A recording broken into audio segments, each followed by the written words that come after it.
Stretching muna. Stretching mo. Lamig tayo ulit, ano? Dito. Ang lamig eh. Yung kape ko. Lamig. Lamig. Dos, madaling araw. Lamig tayo. Ano ba topic natin? Hindi. Hindi. Yun na lang natin, yung bagyo na nangyari ngayon. Pero mo, naalala ko kasi nung araw, pero bago ang lahat, nabati namin kayo ng ano dyan, ng magandang umaga o hapon Happy Halloween. at gabi. Yan dapat, nakaschedule kami magagawa ng video dapat dun sa may sementeryo, sa labas. Naulan, nabagyo. So sabi ko, paano kaya to? So iniisip ko kung waterproof itong aking cellphone, nalulusob talaga kami na papaulan kami. Hindi eh. Nilusob tulog nga. Oo, wala. Hindi. Kasi Nilusob tayo ng tulog. nakaplano sa akin na sabi ko, inaready ko na nga yung camera ko eh. Ready ko na. Sabi ko, hindi. Kaya lang, ang lakas ng ulan eh. Nakita ko yung payong nililipad. Sabi ko, hindi pwede. Hindi pwede. Nakahanda na yung isang camera ko. Nakahanda na siya. Wala pa yung ating waterproof na camera eh. Kaya, saka na lang. Okay. Okay, maliban doon, pagkwento natin yung tukol sa bagyo. Kasi sa amin kasi, sa akin, nung bata ako, naalala ko lang na inaabangan namin. Kasi, ang pasok, depende sa signal. Ano bang signal na inabot mo? Ikaw, nung nag-aaral ka? Bye bata. Bye. Noon, wala pa ako sa mga signal. Basta alam ko lang mga bagyo matindi. Undoy. Milenyo. Tapos yung bagyong Pepeng. Pwede mo alam yung mga signal. Hindi pa nakaganyan. Basta, sa akin may bagyo, malakas eh. Tapos natin maganda. Hindi pa nagagawin yung ilaw. Meron may naalala akong isang pinaka-memorable sa akin na bagyo. Undoy. 2012 pa tayo. 12-13. Nandun kami sa Pasita. Tapos maganda rin kasi nakikita natin mga experience kung ano ba yung nangyayari pag may bagyo, di ba, Landayan, ewan ko lang kung mga tiga-Landayan nanonood. Yung parang Manila Bay. Tapos diba yung Laguna Bay. Yan, sa Landayan kasi may tabi ng Laguna Bay. Lahat yun, yung Undoy na yun, lumikas, talagang lumubog yung Landayan, inilubog ng Undoy. Yung paaralan doon, hindi na makita. Yung simbahan, hindi na makita. Talagang binaan, grabe. So makikita mo doon, yung kaldero, yung drum, TV, nagdulutangan. Tapos yung mga bangka, siguro ako nun mga ilan, siguro 9 na taon. Makikita mo talaga yung mga ang daming lumilipad, tapos ang daming lumulutang na gamit. Yung pwede mong kuhain, basta may dalang bangka, pwede mong kuhain. Kasi kaya bahain doon, kasi yung parang tabi na ng dagat, tabing dagat na mababa lang yung lugar. Talagang sa Landayan, konting ulan lang, bumaba na agad. Wala may mga tiga-Landayan. Ngayon, ginagawa namin doon, lusog kami, tiga-Pasita kami eh. Lusog kami sa Landayan. Sabi yung mga bangka doon, sisisid kami pa ilalim kaya nandeng, di ako marang lumungan yun eh. Basta alam ko lang kasi sobrang sikip, yung mga bangka nagdidikit-dikit na. Kaya kahit di ka marunong lumangoy, kaapit ka lang sa balsa, o sa yung mga katig ng bangka, kapit ka lang doon, tumutuloy-tuloy lang kami, basta kami kailangan lang makuha eh. Kahit di ako marunong lumangoy, nilulusong ko yun. Tapos lumulit kami sa ilalim ng bangka, tapos namin kabilang bangka. Tapos ang dami namin na unang gamit, kaldero, washing machine. Yan yung mga tapos pagkatagbaha, yung nagtutulak kami ng padyak. Hanggang dito namin yung tubig. Kasi may mga pasero, ayaw magbasa. Grabe ba yun gamen. Basita, grabe. Pero bata ka nun? Bata. Pero, nung height ko nun, ewan ko, basta naalala ko hanggang dito sa akin yung tubig. Bata ka pa din. Matakas yun siguro. Sabi mo ng mga hanggang dibdib. Ganyan. Grabe. Lalim din. Basta ilubog yung padyak eh. Tapos tinutulak namin. Tapos diba yung padyak namin, kita niyo malaking padyak. Sidecar. Wala sa loob yung pasahero, nasa bubong. Uy, grabe. Ben? Nasa bubong yung pasahero. Tapos may tutulak. Hanggang makalagpas ng barak. Kasi may mga pasahero na may seda na ayaw babasa. Kahit mahal, sasakay sila doon. Nabayad na lang. Nabayad na lang. Ikaw, ano ba naman? Oh, hindi. Ang ano ko kasi, relojero yung family namin eh, yung business namin. Wow. So, inaabangan ko yan. Bata pa ako noon, pag signal number 1, walang pasok yung kinder. Signal number 2, walang pasok yung walang pasok yung elementary. Signal number 3, pati college, walang pasok. Hanggang signal number 3 lang nung araw. Kaya ano yan, kasi bilang relojero, napapansin ko yan, maraming nagpapagawa ng relo pagkatapos ng bagyo. Kasi basa, kasi yung ibang may-ari kasi, tulad ng mga Psycho, ganyan Citizen, nakalagay sa likod, water resist. Akala nila, pwede ipaligo. So, nililigo nila sa ulanan, ganyan. Pwede, saan ka, basa. Ganyan. Minsan naalala ko pa, sabi ko doon sa customer ko, binasa mo yan, yan. Sabi niya, hindi ko yung binasa. Talaga nakipagtalo siya. Hindi, pinilit niya. Hindi sir, basa yan patunay. Pinasok, hindi siya umalis. Kasi isang yun. Kaya lumalakas yung kita namin na napansin ko yan na Hindi, pala, parang dating yung isa sa mga alaala mo na pagkatagba, taglan. bilang Kaya pag negosyante. umuulan, naalala mo yung no? Kasi bilang negosyante, alam mo, dapat alam mo kung kailan ka malakas, alam mo kung kailan ka mahina. May araw na matumal, may araw na... Alam mo kung bakit. Hindi basta, bakit matumal ganun. Kasi iba, di bang negosyante, sabi nila, tulad ng mga pagkain, wag mong ipapahawak yan sa gutom. Kasi malas daw. Di ba? Alam mo yun, mga ganung Pero sa amin, wala yun. Tuwan-tuwa kami. Kasi nga, pag nabasa, yun, magpapalinis. Hindi mo pwedeng hindi palinis yun. Kakalawangin yun. Saka magmo-moisture yung loob ng relo. Magmo-moisture. Talaga alam mo na basa. Ganyan. Kaya yun ang bilang negosyante, isa yan sa ko. Ngayon, naalala ko yung kwentuhan namin ng father ko eh. Kasi yung pasukan ng araw, panahon din ng pagpasok ng mga ulan sa Pilipinas. Yun, di ba? Pasukan June. Yan yung mapasok ng araw, yan ang pasukan ng bagyo. So, sunod-sunod yung bagyo niyan. Sabi ko sa father ko, bakit kaya na hindi adjust yung pasok? Kasi ang bakasyon, tag-init. Sabi ko, hindi adjust na lang yung pasok para hindi inaabot ng ulan. Kasi mga bata, pag papasok siya, mapipilitan siya magpayong. Sabi ng father ko, hindi, negosyo yan. Paano, bakit negosyo? Sabi niya, kapag pasukan, syempre maraming bibili ng payong, bibili ng kapote. O pag nabasa yung gamit, bibili ng gamit. Ganyan. Sa case namin, relojero, di naman namin sinabi na huwag niyo basahin yung relo nyo. Kasalanan nila yon. Diba? Pero ang isa pang dyan, hanggang signal number 3 lang ang inaabangan ko. Nung araw. Ngayon kanina, grabe. Doon sa lugar, signal number 5. Kaya naalala ko yan, yung kauna-unahang signal, o yung kauna-unahang bagyo na mas malakas pa sa signal number 3, naranasan yan sa Yolanda. Naranasan. Kaya binago nila yung system, dati hanggang signal number 3 lang. Nung nagkaroon ng sa Yolanda, nilagyan, dinagdagan nila hanggang signal number 5. Kumbaga, merong certain na hangin, na kapag lumagpas doon, o certain lakas ng ng ulan, na kapag lumagpas doon, signal number 4 na. Kapag lumagpas doon, signal number 5 na. Ganyan. Kumbaga, delikado na talaga. Yan ang tulad niyan. Ito, ako lang kung naririnig nila, umuulan pa eh. Kasi ngayon, nasa itong kinalalagyan namin, nasa signal number 4. Kanina. Ngayon, nakapanood ako ng balita, signal alas 11, signal number 3 na. Grabe, bumaba pero andun pa rin yung lakas. Walang ganong Malakas ba? malakas yung malakas. Dito? Oo. Hindi ko nararamdaman ng malakas eh. Kaya nga, sabi ko nga. Alam mo bakit? Habagat to eh. Habagat lang yun eh. Iba yung bagyo talaga eh. Sa ulan siya na may kasama bagat. Ganun. Kasamang hangin. Kasi pag ulan lang talaga, wala kang mararamdaman na hangin.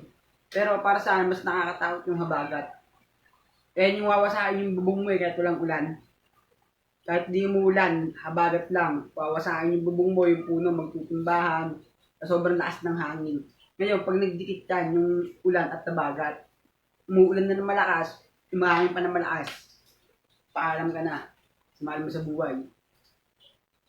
Bakit? Isa sa mga mga kwento natin dito, ang caption agad nito para sa akin, ano bang naranasan mo sa tuwing umuulan o bumabagyo, di ba? Anong mga alaala mo?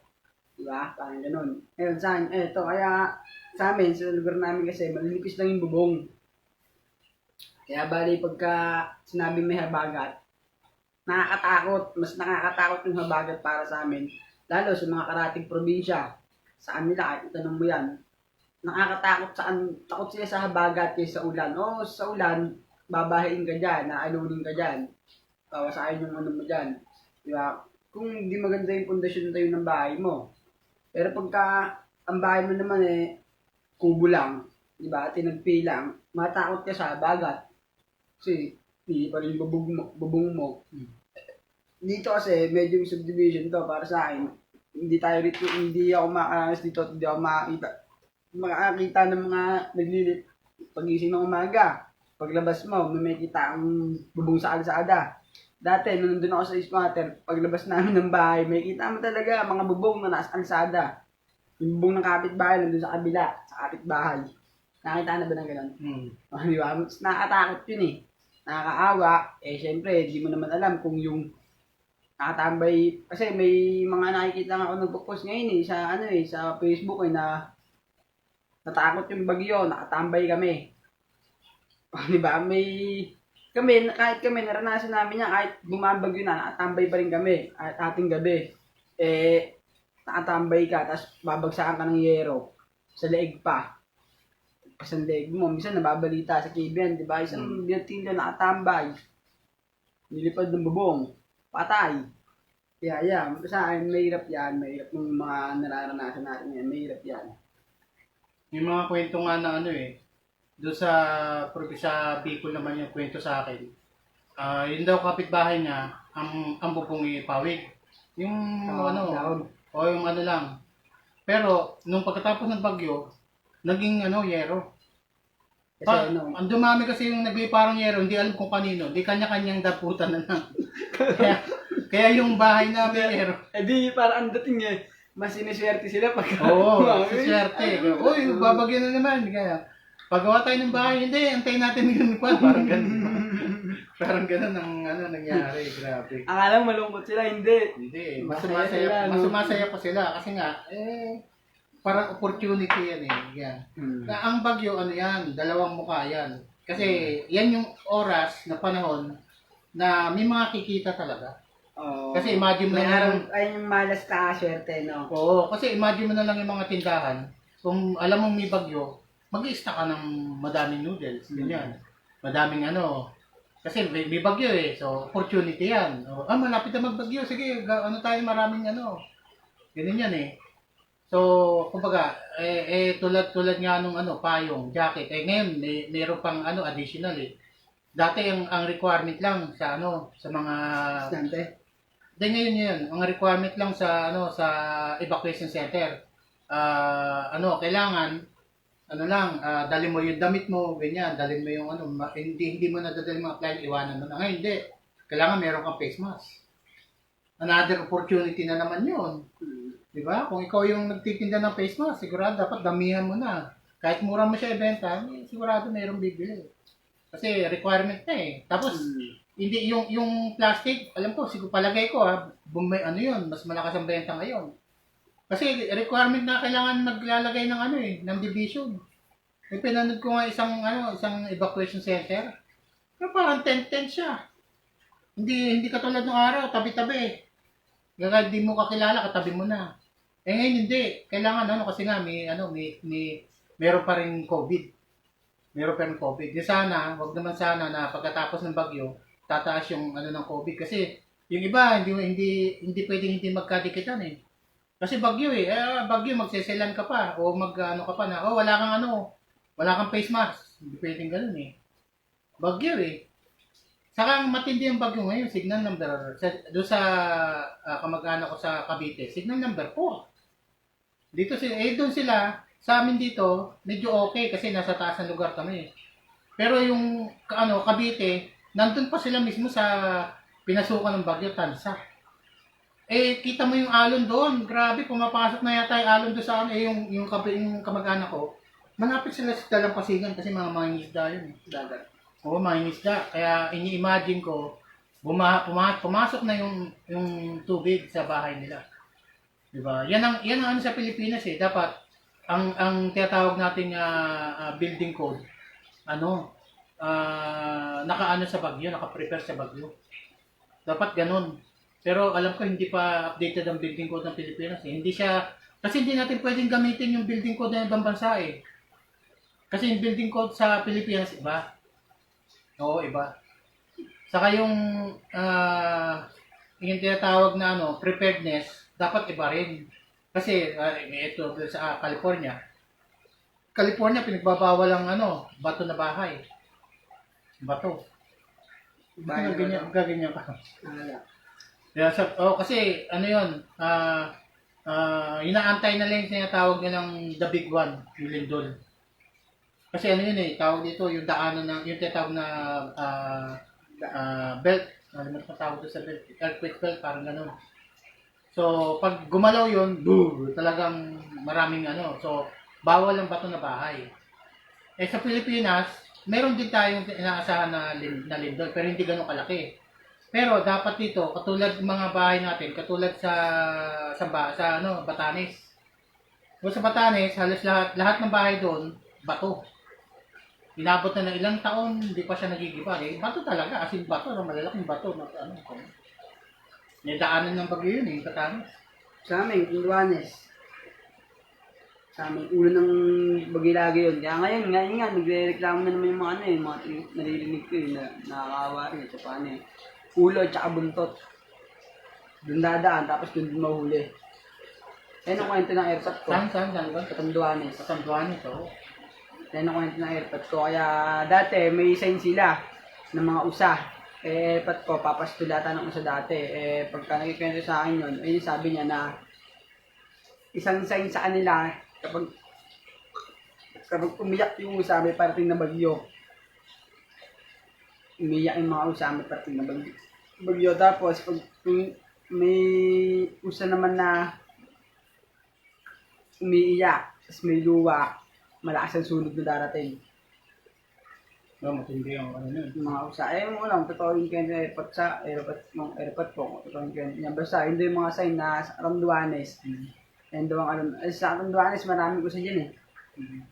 Pagka isang bayan, halimbawa, isang buong bayan sila doon na umuulan. Walang ulan. Magyayaan yung mga usan nila. Nag-ano na sila, naghahanda na sila. May paratay kasi ulo nga talaga ng ano yun eh. One time nga, nandun ako eh. Ako, ilang taon ako, 7 taon nata nga nandun. Nandun kami sa court, alas 2 ng madaling araw. Tayong lolo ng tatay ng lolo. Tatay ng lolo. Tatay ng tatay ko, patay. Oo, patay. So, lolo mo siya. Oo, lolo, oo. Ngayon, doon kami. Sabi kasi yung court doon tabi ng, tabi ng pasigan din, dagat. Yung court, basketballan.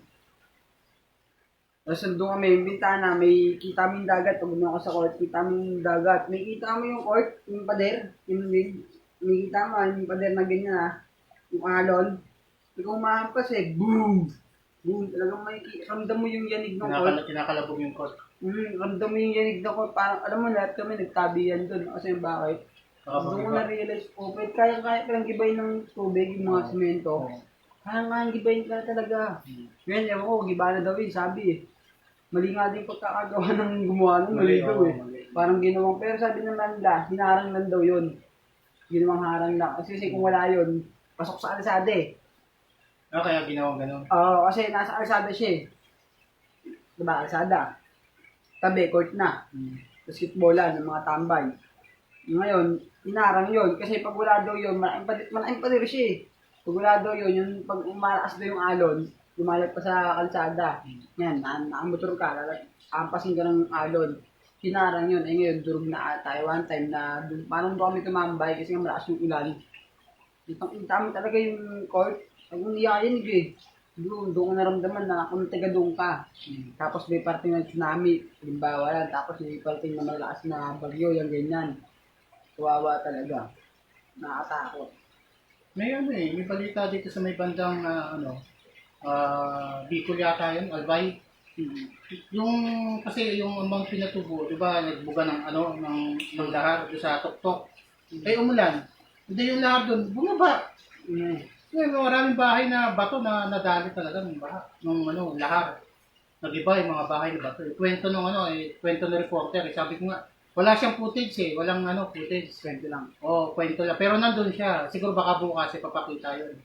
Dinaanan ng ano, mga bato na ano, na na lahar. Eh lahar, minsan may mga bato mga lalaki yan. Semento yun eh. Hindi man semento, parang buhangin. Imagine ng buhangin na pino kasama sa tubig. Eh di, ang lakas ng pwersa nun.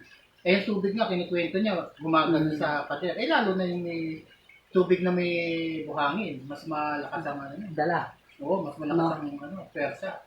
Eh, igiba nga daw yung ano, bato na bahay, malaking bahay. Kaya sabi nga, iyan ang ano ngayon. Kasi nga malakas yung bagyo, malakas yung ulan, malakas yung hangin. Kaya pinapakita doon, nagliliparan talaga yung mga ano, mga yero. O, dapat sa Pilipinas baguhin yung building code. Yung mga ganong yero, hindi na pwede dapat eh. Dapat mas matitibay. Eh sa building yun eh. Hindi ko lang alam kung paano ginawa yung ano, yung airport. Pero giba yung Quezon ng airport. Giba yung Quezon, grabe. Ano ba yan? Eh alam ko matibay pagkagawa nun, ganda yun eh. Pinaganda talaga yun. Nag-iba, no? Oo, hindi. Malakas naman yung hangin kasi signal number 4. Pwede natin iyan yan kasi yung hangin, ano eh, para 200 kilometers yata eh, something. Lakas talaga yung hangin. Ngayon siguro, kung yung pagkakagawa doon, hindi steel trusses, ginawang bato, siguro may laban pa yun. Pero makapal na bato kasi kung ba, ang bato mo lang doon, 6 inches, ay hindi pwede. Kailangan at least mga 20 inches, ganyan kalapad. Medyo sigurado may laban yun. Pero kung 6 inches lang, tapos mataas pa, medyo ano yan. Kaya sabi ko nga, ingat tayo. Sa ngayon, kumbaga, napagkukwentuhan natin, nakukumpara natin yung bagyo nung araw, bagyo ngayon. Yung bagyo nung araw, malakas na yun eh. Pero mas malalakas yung bagyo ngayon. Kaya, para sa akin nga, kung may malakas na tayong bagyo naranasan nung araw, nung dati, kung may naranasan tayong malakas na bagyo noon, tandaan natin na may mas malakas pang parating dyan. Hindi natin alam kung kailan darating yan, kailan ba sulpot yan, diba? Lagi tayong handa, pray. Alam mo ba yung bagyo ngayon? Yan yung sinasabi ng pinakamalakas na bagyo sa buong mundo. Yan? Oo. Recorded? Oo, recorded siya. Si Rolly? Rolly sa Casio. Pagkatabi sila eh. Pero ito matindi. Doon sa mapa, nakita ko, may pangatlo na padating. May pangatlo. Kasi yung si Rolly, saka si Shoni, nasa loob na ng Pilipinas. Pero yung pangatlo, nandun pa sa labas. Nasa labas siya. Kaya, kaya itong linggo na to, pagpasok ni Rolly, paglabas ni Rolly, hindi daw pinapasok siya yung nakatambi sa Pilipinas. Hindi pa daw pinapasok, walang mas. Walang mas, ganun. Wala ang mas. Sila Rolly merong mas eh. Yung joke na ito, gawin natin joke yun, syempre kahit paano. Yung Shoni yung matindi kasi naanod sa mapa, kung titignan mo siya, yung ikot niya, steady lang sa taas. Kung may batanis, hindi siya gumagalaw kasi nadadala ni Rolly, para nahahatak ni Rolly. Tapos nadadala rin yung pangatlo, kaya hindi siya makaganon. Gaganyan siya, gaganyan. Para ang movement niya, ito siya, gaganon ang movement, para ganon.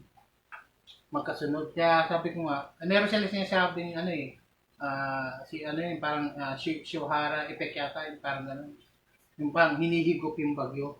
Sana hindi mangyari yun kasi pag nangyari yun, pagkaalis ni Shoni, pagkaalis ni Rolly, susunod si Shoni. Tapos nun, susunod na isa. Si Manny. Wala pa pangalan. Malayo pa sa Pilipinas.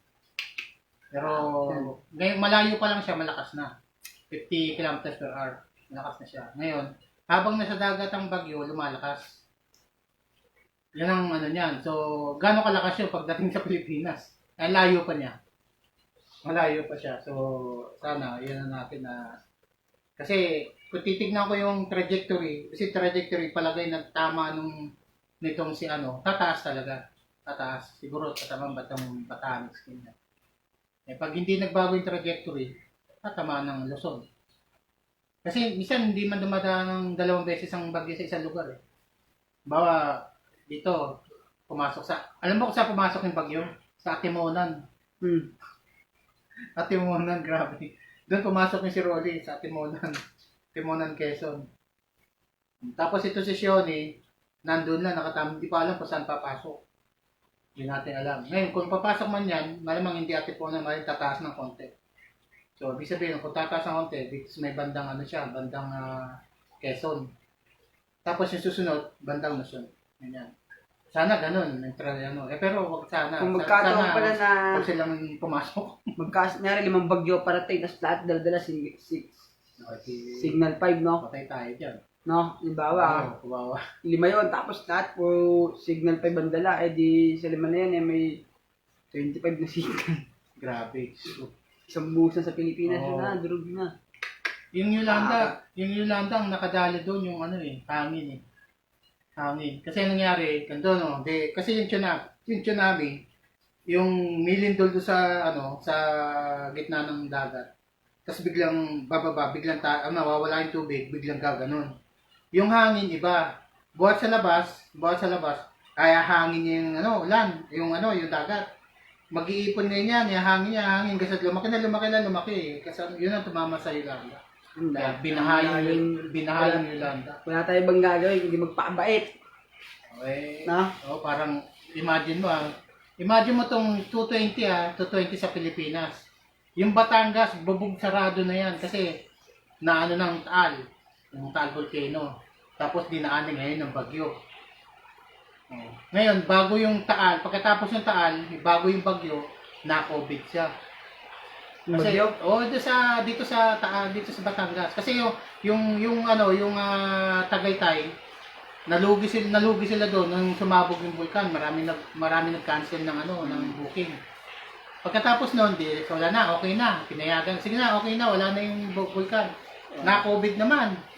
Kaya nga. So, China, ang daming na-cancel na booking. Tapos wala na, hindi na nagtuluyan.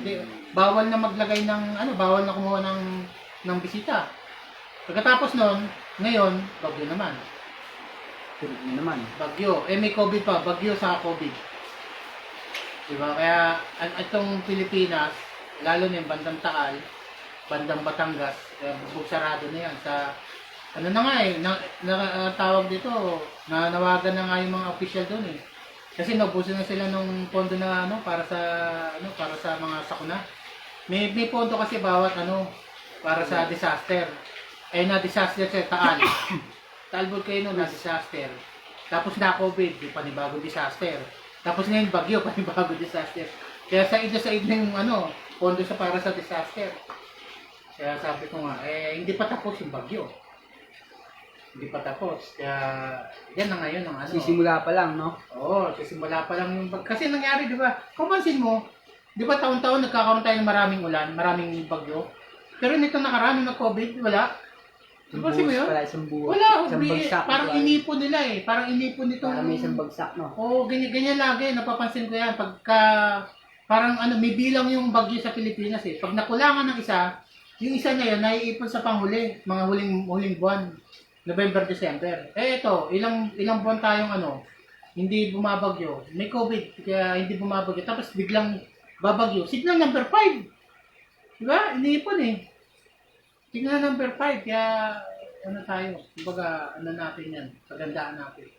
Okay, ingat kayo mga kababayan. Ingat kayo. May mga bagyo. No? Nakakatakot. Tapos, yun lang. Ingat ang bawat isa. Kaya lang, pakabait. Kahit, kasi, hindi mo masaya mag-ingat eh. Once na tapusin na natin ngayon, wala tayong magagawa, diba? Kundi tanggapin. Kung saan tayo dadali ng alon. Grabe. Makapit ka sa bubong, makapit ka, wala na eh, ubusin tayo sa Pilipinas, kaya dapat natin gawin pakabait. Napanood ba yung Final Destiny? Oo, parang gano'n na nga eh. Parang Final Destiny yung kasi ba makaligtas ka sa sa Taal Volcano. Hindi ka hindi ka makakaligtas sa COVID. Kung nakaligtas ka sa COVID, makakaligtas ka sa bagyo. Ano pa ang susunod? Sabi na nga eh, di ba? Sabi na nga, ang tumawag sa pangalan ng Panginoon ay siyang maliligtas. Di ba? Kaya tumawag na kayo hanggang ngayon. Lahat ng mga kasalanan nyo, pawiin nyo na. Kaya ako, nagpipray ako gabi-gabi. Hindi rin nagpipray, talagang gaano pa, matindi. Kaya ano, wala akong nagawa din. Gaano ako mino. Darating tayo din, ubusin tayo eh. Ubus tayo, alam mo yung, ayoko, next time, bukas natin kwento yan tungkol sa Albay. May kwento yan tungkol sa Albay. Oh. Ba, nakita ko nga sa'yo na inubos sila ng tubig dahil sa isang matanda na nauuwaw. Isang basong tubig, pinagdamot. Ganun pala ah. Tubig lang hinihingi ko ah. Sige, babahain din kayo ng tubig. Albay, bukas. na ano? Abangan niyo, abangan niyo. Abangan. The Abangan. end. Salamat. Ano?